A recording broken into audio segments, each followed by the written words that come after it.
seen a tendency that people with minority backgrounds, it depends on perhaps the type of minority background, but when it comes to, for instance, my ethnicity and religion, I've experienced at least that we have sought together, even, without talking, but we kind of assume or feel that there is an allyship, even, just by seeing each other visually in the same room can be, kind of an act of resistance almost, because we know, even though our trajectories might have been very different up until that point where we are in the same room, I've experienced that there is some sort of allyship because we know that we have struggled in some way to get where we are.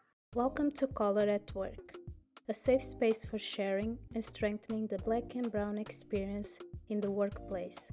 My name is Sofia Medina Andrade, and I believe in the efficiency of diversity and inclusion to achieve a more dignified and fair working world. Hello, community. In today's episode, I will be speaking with Nora Mehsen, a professional that in the last 10 years has contributed to human rights causes through her work. Between Oslo and Brussels, Nora has worked for governmental organizations focusing on sexual and reproductive rights, as well as children, youth, and family affairs. Nora has also chaired the Queer World, a national interest organization for LGBTIQ+ people with minority backgrounds from 2015 till 2017. As a daughter of immigrant parents from Iraq and Hungary that was born and raised in Norway, Nora, a Muslim queer woman of color, will be sharing with us her professional journey and how her hunger for justice and her activism has been opening doors to women like her in the workplace. Hi, Nora, and very welcome. Thank you so much, dear Sofia. Thank you for being here. Honestly, it's a pleasure having you here. Thank you for having me. Nora, can you tell us a bit about yourself and as you describe you as a professional? Well, where to start? Usually start, in job interviews by explaining how old you are and your professional background. And I think that my professional background has been very much shaped um, coming from my personal background. So I don't think I would have this professional background if I wouldn't have my personal background of being, a woman, being a lesbian, having immigrant parents, and having that cultural background also. So this minority experience has really shaped who I am as a person and who I am as a professional. Yeah, it's interesting to see how this has influenced you to the point that you actually went to work for human rights, right? But also you have worked for different organizations, governmental organizations in different countries, meaning that you have experienced multicultural work environments. And of course, this makes me wonder how has been for you to navigate in these spaces, and if you have found any sort of diversity. If you did, how is it for you? Can you tell us a bit about these experiences? I think it's differed a lot, but I've always been a minority on, in some way, because I have several minority backgrounds. Um, but I've not been the only person with a minority background in all my workplaces. So it's been pretty different, and I've worked within both NGOs and for governmental agencies and organizations. And I found, I don't know if it's a matter of the workplaces, because I can see that the world has uh, moved a bit forward when it comes to knowledge and humbleness in a way. People from majority backgrounds, but it seems like some of the comments that I would have 10 years ago, I don't get as frequently now. So I feel like there has been some, progress But still, I feel like there is a lot of work to do, and I'm still a minority at my workplace. So what I really expect from my workplaces is that don't only work on including those that are already there, but also that they kind of work to champion diversity and to increase the diversity within that workplace. And that is not only about having this constant minority position, but also to kind of shift the power balance more structurally in a way, and to recruit more fair. And that requires more active work than just not discriminate those that are already there. I understand that, but you know, but do you mean that you actually, because you mentioned here the power dynamics, right? You mentioned that you would like to have more diversity. You said that you would like to have or to see more diversity when it comes to leadership, I would say. Does this mean that you would like to see more leaders coming from diversity backgrounds? What do you actually mean with that? Can you, because I think I've got a bit confused, but is that what you mean? I've not seen many minority leaders in my workplaces. Um, I'm just trying to think now, because what I'm asking is not only that leaders are more diverse, diversely recruited, because being a leader is also you are in some sort of a privileged position. Then, so I'm requesting diversity in all levels of an organization. Um, and that the minorities that you see in a workplace are not only reserved to certain positions, or recruited big it's I find that it's kind of difficult, because having a minority background is a competence in itself, and I have a lot of experience and knowledge to contribute to because of that experience. And also, I don't want to be placed in a position where I'm the one that's supposed to educate people from majority backgrounds on how to behave around me or people like me. I expect people to educate themselves, um, and to respect my competence in a way that it's not my responsibility to bring diversity. This is not what diversity looks like. It's not one person, then you add that person, then you have diversity. It requires structural effort on all levels, and it's a value, it's a way of thinking, and it's the way of practicing it. I couldn't agree more with you, But I also, I'm curious, yeah, when it comes to peer diversity, have you actually experienced that in the workplace? Have you found people that looked like you or in a way made you feel less alone?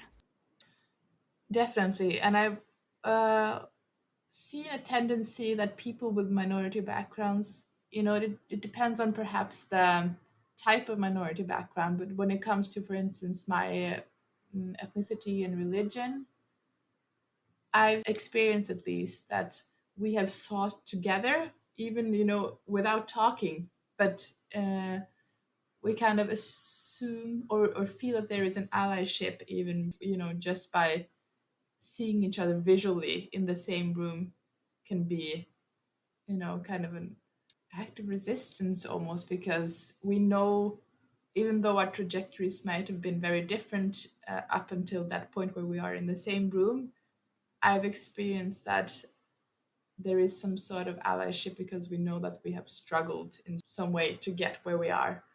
And I've also been to one workplace where we formed a kind of a unofficial BIPOC group, which I think is really, really cool and important and empowering. And it's not like all of us share the same experiences, not at all. We have also different minority backgrounds in addition to being BIPOC. But I feel like it's, yeah, to kind of organize also within the workplace.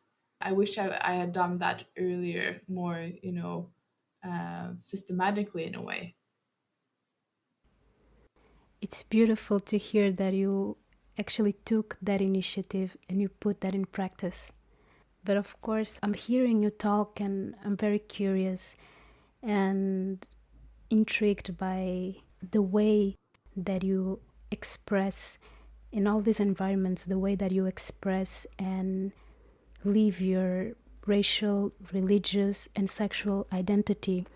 Because, as you said, besides being a BIPOC, you do have lots of intersectionalities. And of course, this is basically that. We do know that there are so much bias around your race, your religion, and your sexual orientation, but also it's normal that you do want to express that in the workplace and you want to live your full identity. So do you feel that in the last 10 years of your professional journey you actually had the opportunity to do it? And if so, what are the strategies that you've been using to put that in practice? Well, before I start answering that question, I would just like to also say that I didn't initiate that BIPOC group at my current workplace. And that is something that is really nice, that the initiative came from someone else, and, not to be the only one working for something, but it felt like kind of a luxury, that somebody else at my workplace also cares about these issues and have this um, surplus to to be able to organize something like this. So that is very also appreciated, that not to be the driving force always, but also to see other driving forces working for the same goal as you. Um, Also, it makes you feel less lonely, right? It's kind of like you know that you have someone that has your back yes, and it can advocate for you in these moments, right? exactly, exactly. So I felt very privileged in a way, but it shouldn't feel like a privilege. Should have been, felt like a very basic thing. But it's not a basic thing if you're a minority, unfortunately. But when it comes to my minority backgrounds, it's been a bit different in different workplaces. I've always been very unapologetic about who I am, and I think I've taken some risks, because there are actually risks when a minority person speaks up against injustice, whether that injustice is directed at you or somebody else. Um, so I've not been very strategic always when I've raised my voice at the workplace. And I don't know if this is a weakness or a strength in a way, because on one hand, I find it really provocative that I need to tailor my message to be pleasant for somebody from a majority background. So I have a lot of, unwillingness to tailor my message to make things comfortable for other people from majority backgrounds. And on the other hand, I know that sometimes making people with power comfortable and to try to find a balance of challenging a bit but not too much, because you're not the power holder at the workplace, that can I acknowledge that can be more effective sometimes. And I think that kind of points back to the point that we are all different and we have different strategies and different goals with our strategies. So I think that I've kind of chosen that it's more important that I raise my voice, because I would feel so terrible if I didn't. That I raise my voice in a very clear and constructive way, but it's clear and it's direct. I don't want to sugarcoat anything or to make things, more pleasurable for someone else.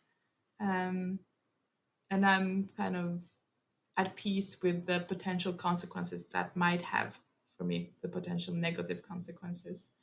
But some people can't afford to take this risk. Some people, whether it's because they're in an even more at-risk situation than me, or if they can't financially afford to lose their job, for instance. um, it's a different situation. So I respect people who have and their different strategies, but for me at least, it has been important to choose my battle and to choose the goal of my battle in a very clear way. I'm actually glad that you mentioned that, because I don't know if there is a right or wrong way to act. And if there is, it's not the purpose of this podcast, because we're talking about diversity, meaning that we are open to see and to accept different ways of acting as long as they go according to your values. And in this sense, I truly can see that it goes. So, frankly, I support, to be quite honest. I support, and that's the thing. At least you are conscious about the way you act, about the consequences of your actions, but still you act in this way because it's something that really goes accordingly to your values. You did mention that there are consequences, and I'm curious to know about those. And yeah, what consequences were that? I definitely have, and I think it's the consequences have been, a different strength and seriousness. But one consequence that I remember very clearly, at one point where a manager of me said something that was very racist, and I had, a response that you can't say that. What is this? And I was called back into the office afterwards, and I was told that I should, be careful of what I say because I'm easily replaced. And that is, and this was an organization working for human rights. So that was, I remember that it was so disappointing because I had higher expectations of that workplace, and I really understood the discrepancy between an organization working for something good and something that sounds beautiful, and actually, the difference between that and actually implementing it on the ground in all situations. Um, because that was so anti-human rights and anti-equality, that message, that threat basically that it was. Um, so that was an important lesson for me, that even though it looks good and sounds good, it doesn't mean that it is good. Um, and to always have kind of this in the back of my mind that I need to have this power critique, even though in spaces where I feel like this is my space, here I can be safe here, but I can't always be safe. It's a good reminder, I think.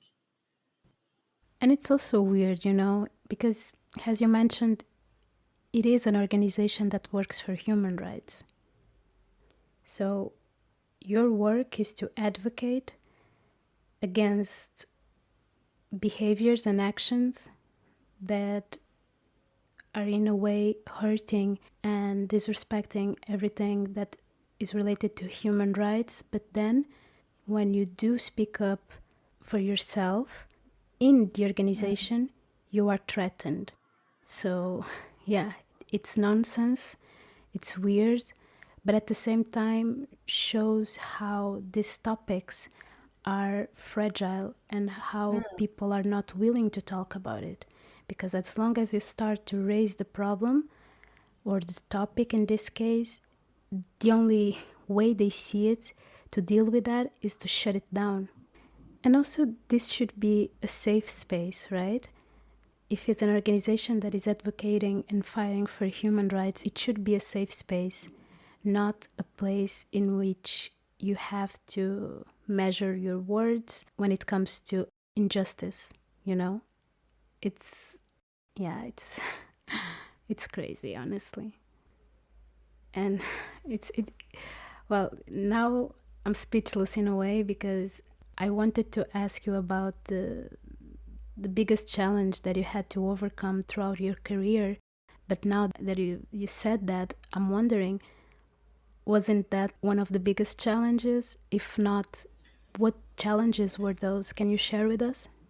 I don't know. I think that my or one challenge that I want to take on is to be able to be more strategic in how I act, um, and that I can tailor my strategy to the goal that I want to achieve. Because now it's a very I have a very instant reaction to injustice, and I think that's a good reflex to have. And I don't want to get rid of that at all. Um, but I want to be able to tailor a bit better, or to have the possibility to tailor a bit better my message depending on what I want to achieve.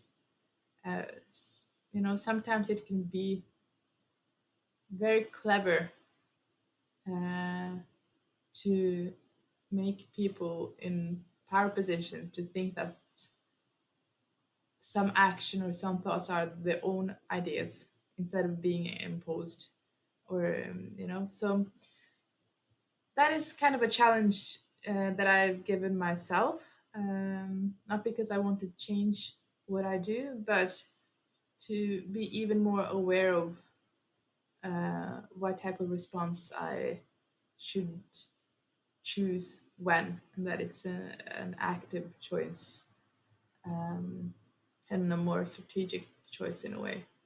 I don't know if this is also kind of giving up. I'm not quite sure, because it's I don't know if it's that is a result of me accepting that I live in a world where there always has to be struggle, and either you can play along or not. So I'm a bit unsure whether this is progress or regress in a way. Do you get what I mean?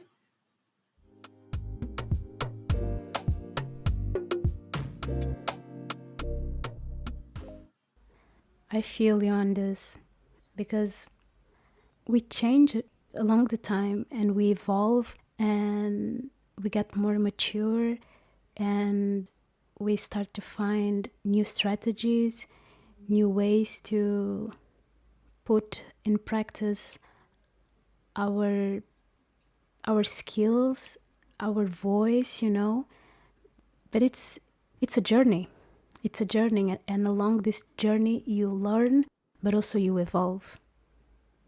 And once we engage in these fights, I think from time to time we get to that point in which we start questioning our tactics, our strategies, and the impression I get is that you are facing this now. And for me it's valid. I understand, of course.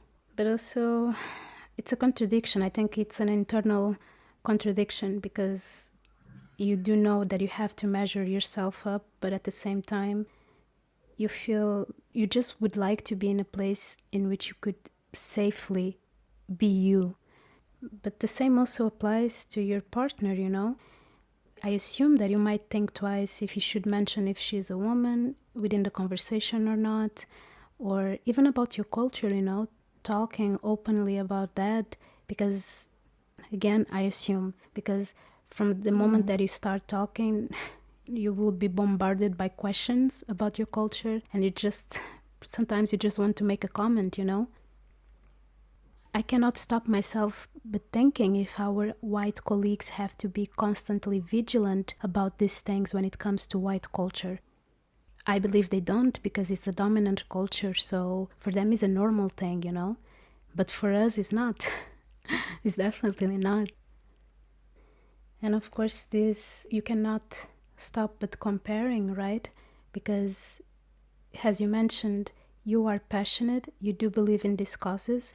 like fighting for human rights, but at the same time you do know that once you're there, you have to be conscious about what you say, about what part of yourself you show to your colleagues, because that might be an opening for discrimination.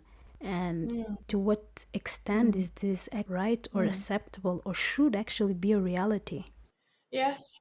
No, I really like that reflection, and it goes directly to the comment, or the point in my comment as well. Because in one way, I feel like I'm very privileged, because my responses can be very quick, and if I would get fired or squeezed out, I would survive financially. It's not.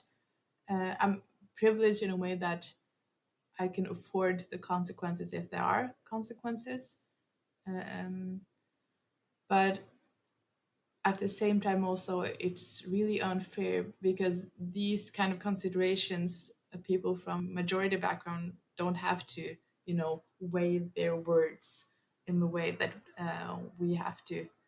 Um, yeah, so it's not fair. That's just to sum it up, in a workplace should be a safe space, but it's not. And how do you deal with that? How do you survive within such a space then?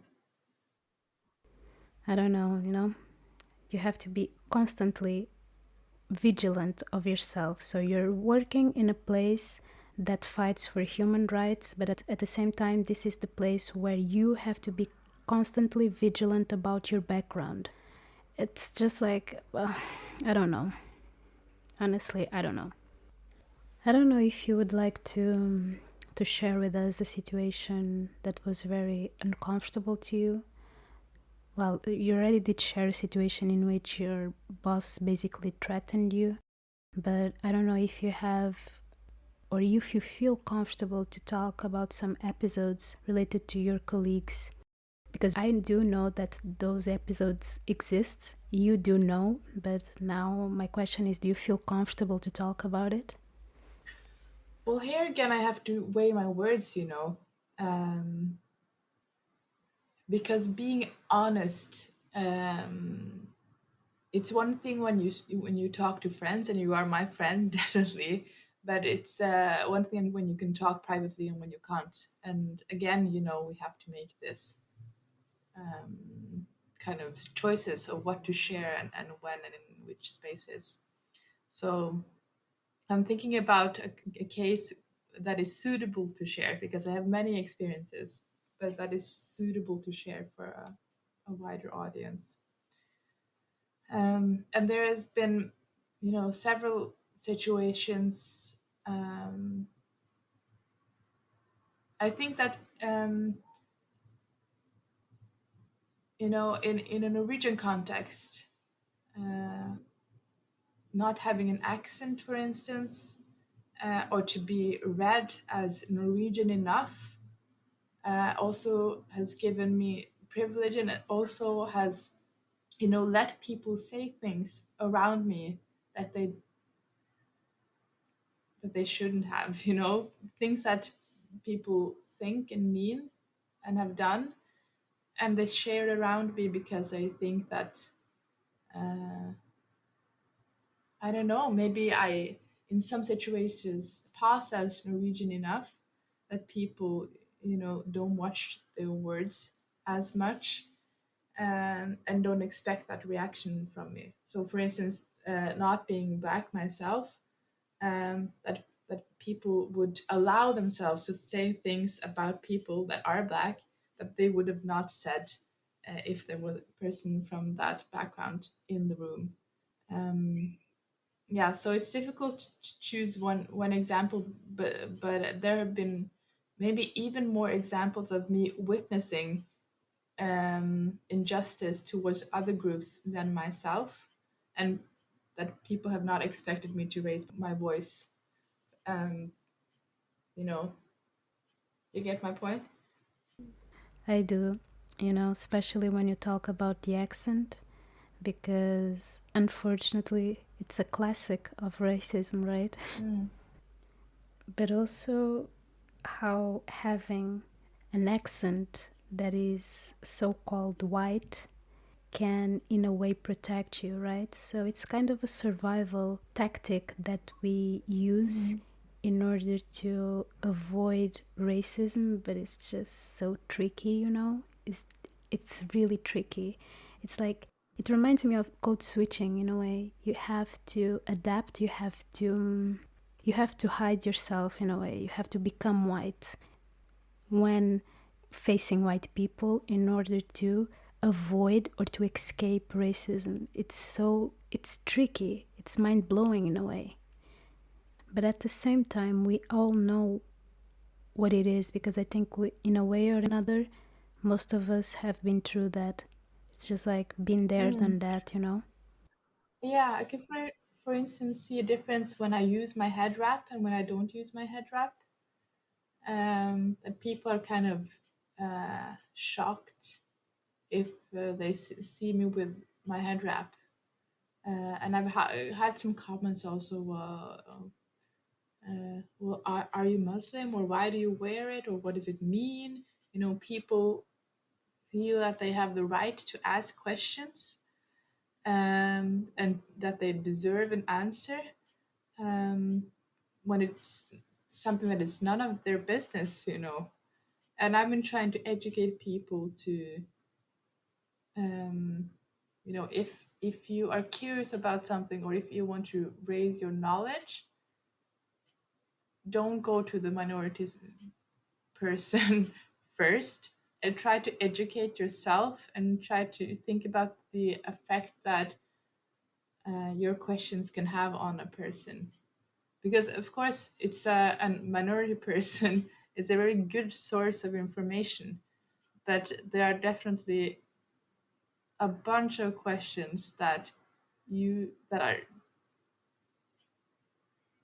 that you shouldn't ask people, that you should get that information somewhere else. So I don't know, people are different in that way as well, because some people would say that no questions are too stupid, but I really believe that a lot of questions are too stupid. um Oh, yes, they are. you know, so take that question somewhere else. Yeah, I feel you on that. You become all of a sudden the voice for all minorities, you know? It's it's very sensitive. It's sensitive because we feel that we should talk about these topics. We feel that we should create awareness, but at the same time, come on, go and learn. It's just like that. We don't constantly have to teach. There is material out there. There is lots of content. Just go and educate yourself because this is what we as well do. So Mm. it's a double responsibility.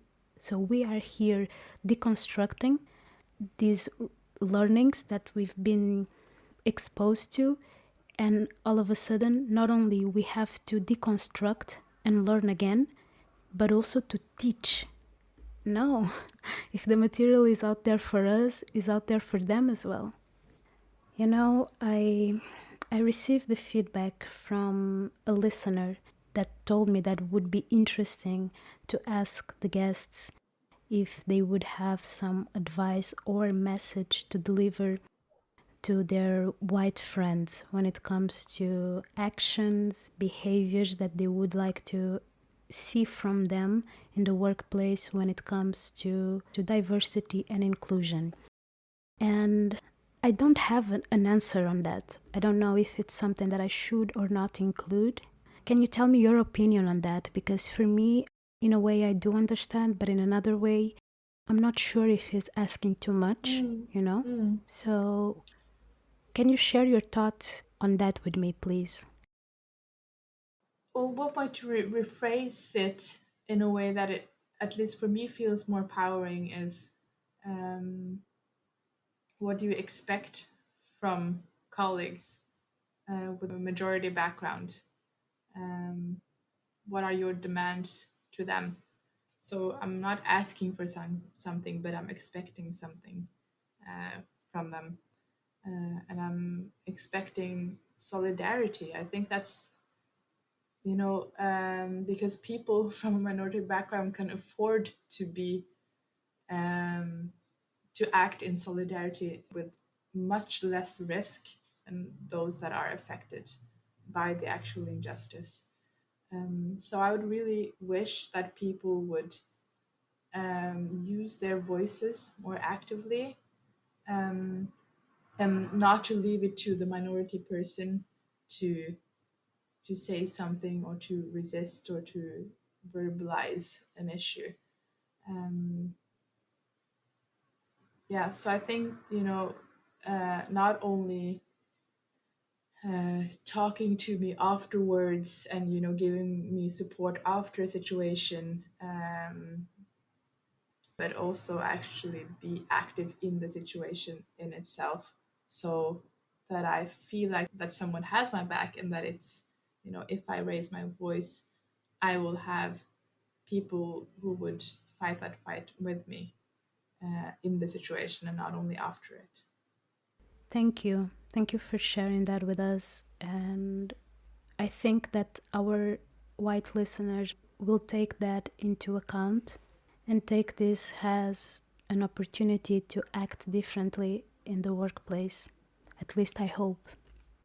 I just want to add one thing as well. I don't have all the minority backgrounds in the world. I'm also a person of a majority background in many cases. So that challenge to be in solidarity with people, it also applies to myself and people with a minority background, because we are privileged in some aspects as well. So that is also a message to myself, that it's even more important to speak up if that injustice doesn't hit my own body in a way. It's also great to hear that. And with that said, I would like to hear your opinion on how, in your perspective, can workplaces become more diverse and inclusive?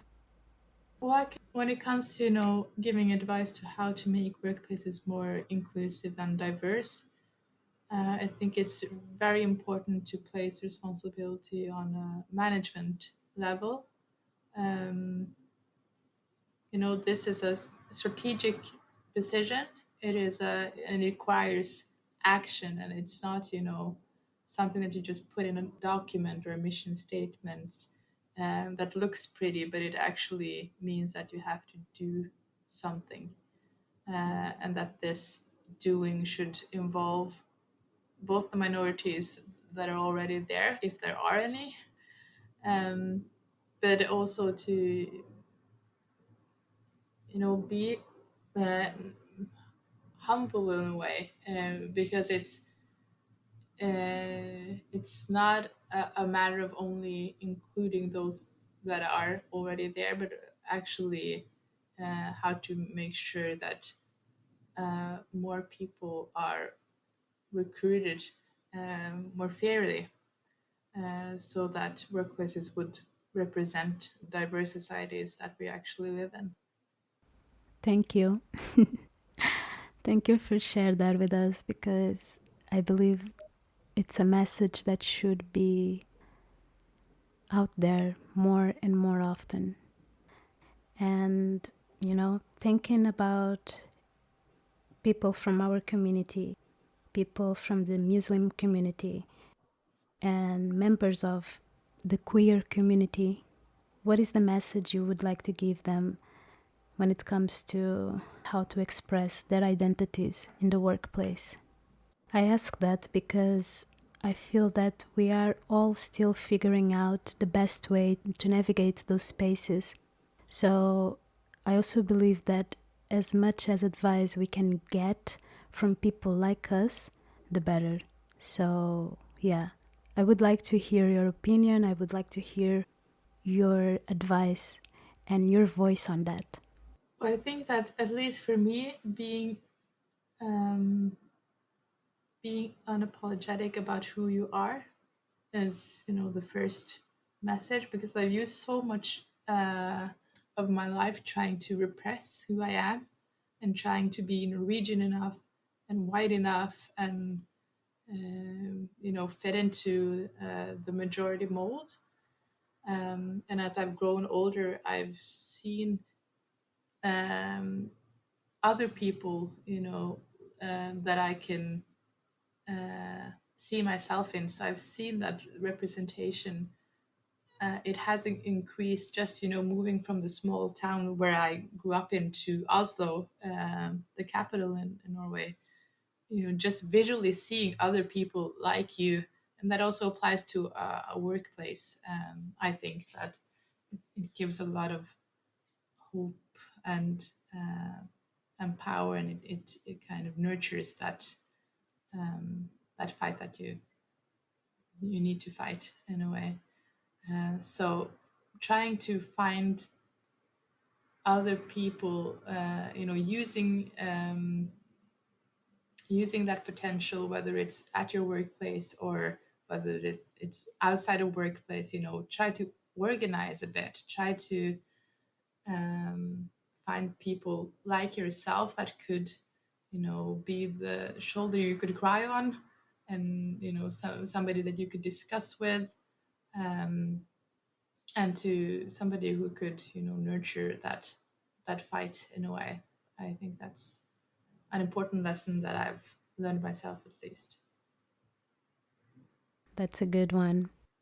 And before letting you go, I would like to ask you, what truths do you feel that you wish people have told you about the workplace? Maybe it's a point that I touched upon earlier, that just because it looks pretty, it doesn't mean that it is pretty or feels pretty. I think that's an important lesson that I have learned, at least, that even though we should expect more, be prepared that you know what you get is not necessarily what is promised in a way. Um, yeah, so to just preserve that uh, critical reflex, also, even though things might sound or look pretty on paper. Yeah, thank you. Thank you so much. Nora, it has been a pleasure talking to you, and I hope that people enjoy this conversation as much as I'm enjoying it. And in case they do and they want to know more about yourself, how and where can they get in touch with you?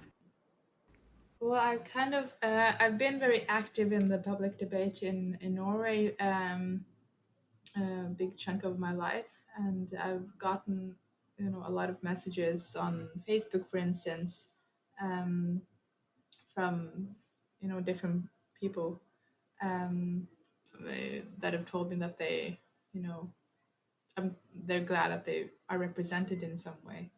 Um, but right now, I'm in a place in life where uh, I'm not really participating much in the public debate, and probably that's both a mix of being a bit tired, or exhausted, because it requires a lot of energy to be a part of the public debate that looks like it does. Um, but it's also, due to a choice where I've kind of shifted my focus to maybe the fights that I fight can also be done on a micro level. It not only everything has to be in the papers, on television, or in a big format, but the most important fights in life are the small things that you do in everyday life, meeting your colleagues, or in the grocery store, or at dinner with friends or acquaintances. So I really think that everybody can make a difference, even in the small situations or the micro situations of life. I totally agree, respect, and appreciate even more the fact that you are here with us, sharing your personal experience, giving us your advice, and also your time. So, thank you so much. Thank you, Sofia. Thank you for listening to another episode of Color at Work. If you enjoyed this podcast, be sure to subscribe, rate it, and leave a review. Until next time.